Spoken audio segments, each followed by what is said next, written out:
Antes de cada crisis económica pasa exactamente lo mismo. Alguien dice, esta vez va a ser diferente. Lo dijeron antes de la crisis del 2008, antes de la Gran Depresión o antes de la burbuja.com y lo seguirán diciendo. Hoy quiero explicarte qué es una burbuja económica, cómo se forman y por qué, a pesar de que sabemos cómo terminan, estas siguen ocurriendo.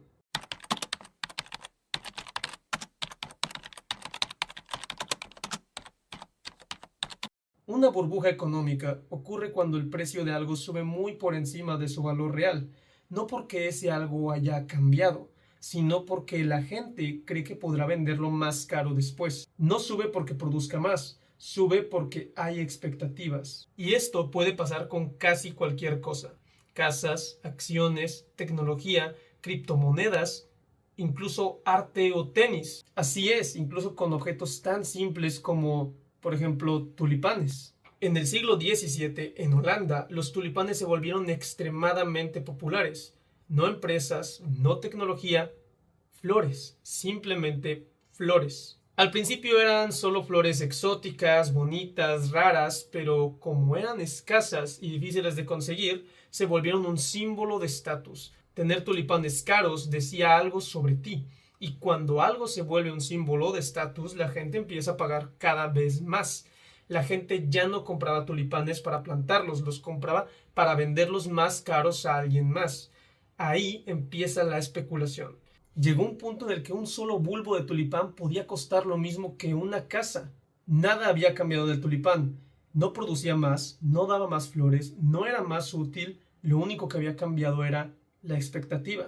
Y eso en esencia es una burbuja económica, cuando el valor de algo se dispara no por su valor real, sino porque todo el mundo cree que alguien lo comprará más caro después.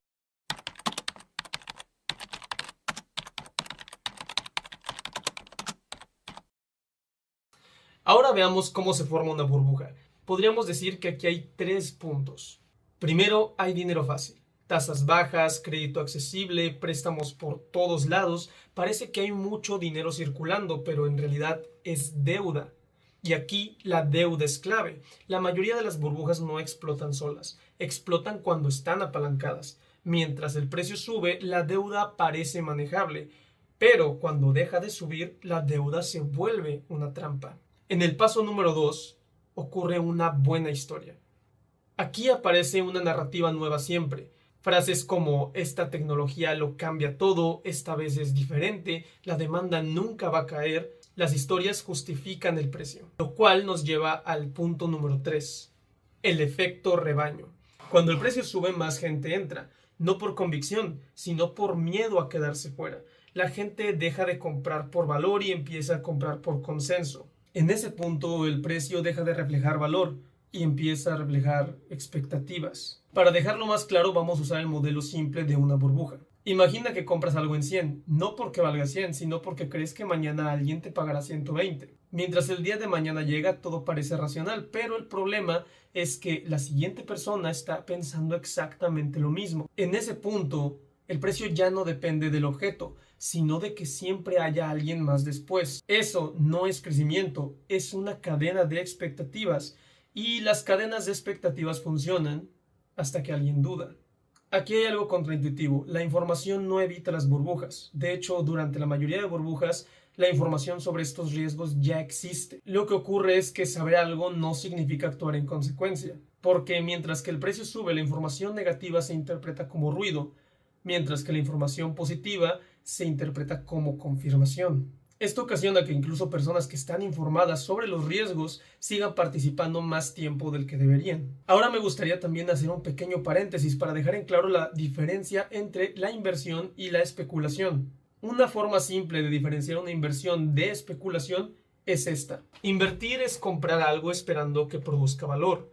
Especular es comprar algo esperando que alguien más lo pague más caro, como ya dijimos antes. Las burbujas no empiezan como especulación, se vuelven especulación cuando el precio importa más que el valor. Ahora, si tenemos toda esta información, ¿por qué se siguen repitiendo? Y aquí es donde viene la parte incómoda. Muchas personas siguen entrando a las burbujas aun cuando ya hay claros indicios de que se está formando una. Y no porque no lo sepan, sino porque los incentivos las empujan a hacerlo. Y esta es una de las partes más claves, los incentivos.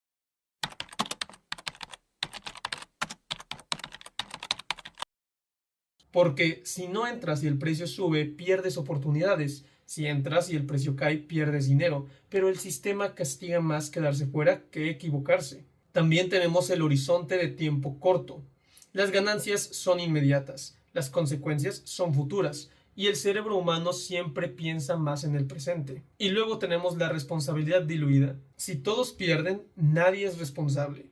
Pero si todos ganan y tú no entraste, el error fue solo tuyo. Por eso socialmente participar es más seguro que abstenerse. Las burbujas no se repiten por error, se repiten porque funcionan hasta que dejan de hacerlo. Y luego viene la parte final.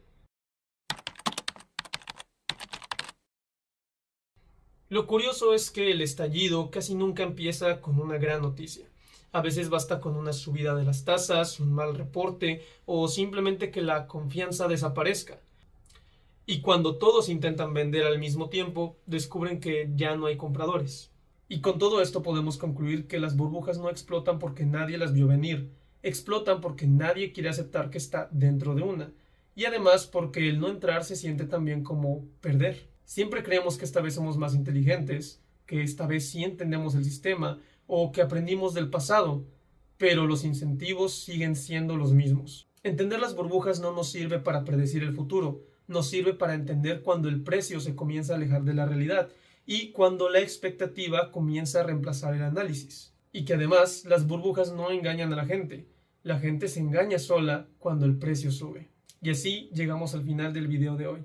Espero que te haya gustado y si quieres entender más sobre economía y por qué este tipo de trampas se repiten, espero que te suscribas al canal y nos vemos hasta la próxima.